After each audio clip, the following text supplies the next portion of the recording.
En 2014, el Barcelona formó un tridente imparable, que alzó el triplete esa misma temporada y dejó destellos de un fútbol celestial. Sin embargo, aquel ataque que parecía dominaría Europa con puño de hierro se fue apagando en las temporadas posteriores, mientras que en la capital, el tridente de Bale, Benzema y Cristiano crecía y acumulaba títulos con el Madrid. ¿Por qué un equipo que era superior en todos los aspectos terminó ganando menos títulos que el otro? ¿Mala gestión del club? ¿Conflictos internos de la plantilla? ¿O realmente no eran tan buenos como parecían? Messi, Neymar y Suárez formaron en 2014 un tridente para la historia. Un ataque de talento descomunal, química perfecta y una espectacularidad que hacía al aficionado del fútbol contar las horas para ver un partido de ellos en cualquier parte del mundo. Por aquel entonces, Messi ya se había consagrado totalmente, al punto de entrar ya en la discusión de ser el mejor de la historia. Suárez llegaba tras serias polémicas en Liverpool y su infame mordisco a Chiellini en Brasil, que le acarreó una suspensión de 4 meses.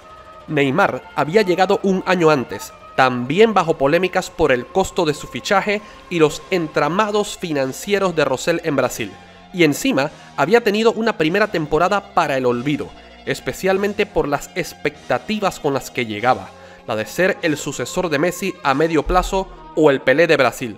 Incluso se daba por hecho de que eventualmente se llevaría algunos balones de oro, expectativas que terminarían marcando el destino de la MSN. La llegada de Luis Enrique como técnico, otro elemento más de carácter fuerte en aquel vestuario, solo agitaba más el ambiente.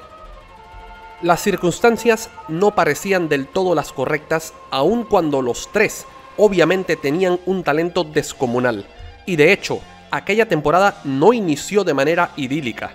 Empates inesperados, derrotas en El Clásico, contra el Celta y contra el PSG en Champions hacían saltar las alarmas en un equipo que no encontraba su fútbol. Pero la gota que colmó el vaso fue aquella controversial derrota en Anoeta ante la Real Sociedad, en donde Neymar y Messi iniciaron en el banquillo por decisión de Luis Enrique, y que a posteriori desembocaría en una ruptura total entre los pesos pesados del vestuario y el técnico asturiano. Lo curioso de este episodio es que a partir de entonces, Messi, Neymar y Suárez, quienes habían estado constantemente rotando bajo el esquema del técnico, empezaron a jugarlo todo, y fue entonces cuando surgió la verdadera química de la MSN. En contraste, del otro lado del puente aéreo, el tridente del Trampas, que había empezado la temporada hinchándose a goles, poco a poco iba bajando su cuota goleadora a medida que el equipo iba trastabillando en Liga y cayendo en Copa y Champions. Para la recta final de aquella temporada, el Barcelona ya había alcanzado velocidad crucero, despachaba rivales en Liga con una facilidad y espectacularidad abrumadoras, y Messi había tomado un rol más creativo en el juego, que lo posicionaba como un mediocampista más, a la vez que perfeccionaba esa nueva conexión con Jordi Alba, que ofrecía un recurso nuevo al Barça en ataque. En Copa del Rey saldó todos sus partidos con victoria, tanto de local como de visitante, y en la Champions hizo lo mismo con Manchester City y PSG. En aquella semifinal esperaba el todopoderoso Bayern Múnich. Sin embargo, Messi, quien se tomó la temporada a reto personal, se encargó, en un partido histórico que quedó en la memoria del mundo por el golazo que le hizo dejando desparramado a Boateng en el área, de él solo, de Messi, él solo destrozar a un Bayern que ya nada pudo hacer en la vuelta tras salir del Camp Nou viéndose 3-0 abajo en el global. Con la Liga ya en el bolsillo, el Barcelona vapuleó al Bilbao en la final de Copa, otra vez con un Messi estelar, que tras regatearse a medio equipo anotaba un gol legendario. Y en la final de Champions, contra una Juventus formidable, el poderío atacante de la MSN brilló asegurando el título europeo para un Barça que una vez más deslumbraba al mundo con un triplete único, alcanzado gracias a un juego coral de ensueño, pero sobre todo al trío sudamericano que asustaba al mundo fútbol y parecía que daba inicio a una era donde el Barcelona dominaría con autoridad incuestionable. Nadie podía augurar en aquel momento lo que pasaría después. Con la bolsa llena de títulos y una plantilla poderosa, el Barcelona afrontaba la nueva temporada con un optimismo casi presuntuoso. Graso error. El primer revés lo sufrirían en el mismísimo primer título en juego.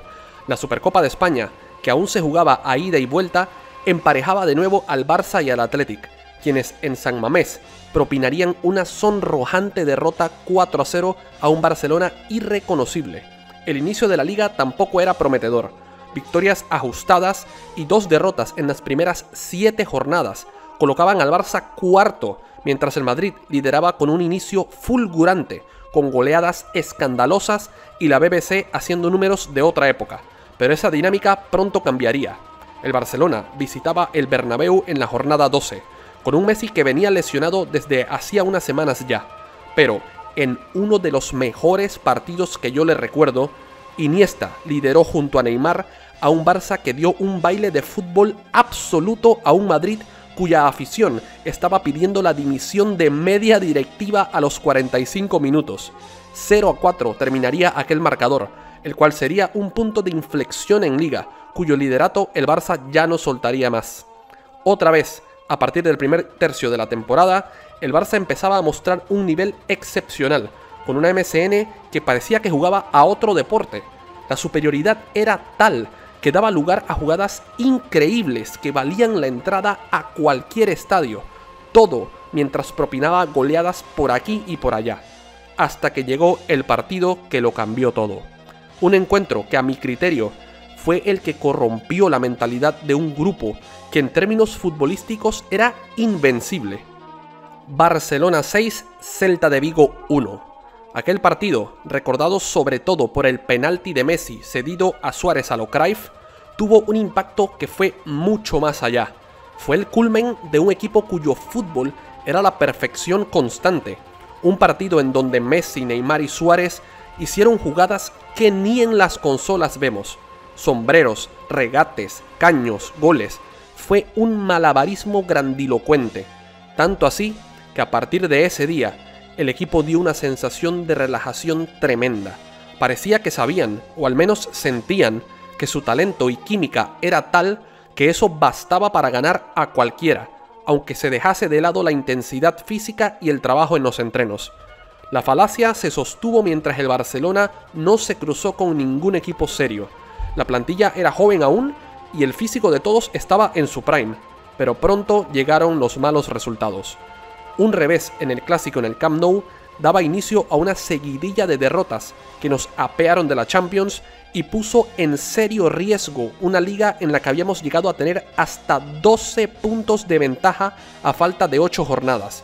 Una media parte de la temporada esplendorosa logró tapar la catástrofe de los últimos 2 meses y le fue suficiente al Barça para alzar Copa y Liga. Por el otro lado, la BBC del Real Madrid, sin mostrar en ningún momento un fútbol siquiera llamativo, se quedaba con la Champions tras los usuales robos, ayudas arbitrales y toques de suerte inexplicables.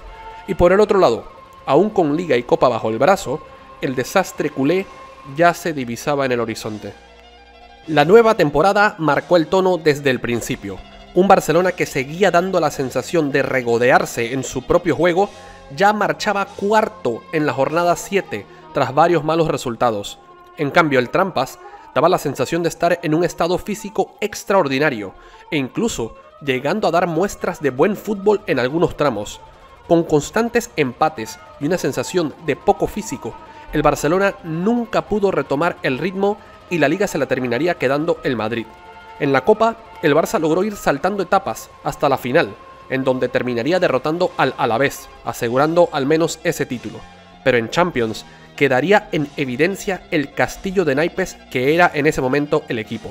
En octavos, el Barça se cruzaba con el PSG de Unai Emery, quienes desnudaron por completo al Barcelona en París, con una contundente derrota por 4-0, en un partido lamentable de Messi y en donde la percepción era que el ciclo había acabado y el equipo necesitaba una renovación urgente. Una vuelta milagrosa en el Camp Nou con un PSG vergonzoso facilitaron al Barça levantar la eliminatoria y conseguir un 6-1 histórico que parecía daba una segunda vida al equipo y los volvía a colocar como favoritos a todo. Nada más lejos de la realidad. En cuartos, el cruce con la Juventus repitió la historia. Goleada en Turín 3-0 con un Barça totalmente inoperante y desconectado, pero esta vez en la vuelta no hubo milagro. La Juventus hizo un partido serio y apeó al Barça de Europa de manera contundente. La Copa y sobre todo la remontada ante el PSG hicieron mucho daño a futuro. Maquillaron el hecho de que el equipo vivía de destellos de talento de los tres de arriba, quienes a su vez contribuían poco o nada en la presión y defensa. El sistema no funcionaba y la relajación en la preparación del grupo terminaba por reventar todo. Un equipo que había sido una máquina perfecta, ahora hacía aguas por todos lados, y desde la gestión del club no vieron el problema o decidieron ignorarlo. La presión añadida de tener al máximo rival al mismo tiempo ganando el título más mediático de Europa terminó afectando en las decisiones racionales desde la directiva del club. Rescindieron a Luis Enrique, quien ya tampoco se veía con el respaldo suficiente para poner límites a la plantilla, y con un Neymar más preocupado de ver cuánto dinero se embolsaba que de su rendimiento en el campo, el núcleo de aquel grupo se desintegró. El brasileño se fue al PSG tras pagar su cláusula, poniendo fin de esa manera a una delantera inolvidable. El Barça quedó herido de muerte y con refuerzos que terminaron siendo un rotundo fracaso, pendiendo únicamente de un Messi que seguía a un nivel insólito, lo cual volvió a permitir al Barça obtener el doblete de Liga y Copa, aún con un fútbol irregular. Eso sí, en Europa volvía a pasar vergüenza tras caer goleado en Roma ante un equipo italiano que dejó en evidencia que ese Barcelona ya no era un equipo top de Europa. El Madrid, por su parte, se olvidó de los torneos locales, haciendo papeles lamentables tanto en Liga como en Copa, y centró todos sus esfuerzos en la Champions, la cual volvió a ganar, eso sí, una vez más, como no podía ser de otra manera, con robos escandalosos a la Juventus y al Bayern Múnich. Al final de esta temporada, era Cristiano quien abandonaba el Trampas tras diferencias con Don Corleone, poniendo fin también a la BBC. En el recuento final, la delantera del Madrid terminó alzando 4 Champions, pero solo una Liga y una Copa, haciendo evidente una consistencia mediocre. La MSN del Barça, en 2 años menos, se llevó una Champions, 2 Ligas y 2 Copas, pero dejó un legado imborrable de buen fútbol, espectáculo y talento, con la agridulce sensación de que pudo haber sido mucho más duradero.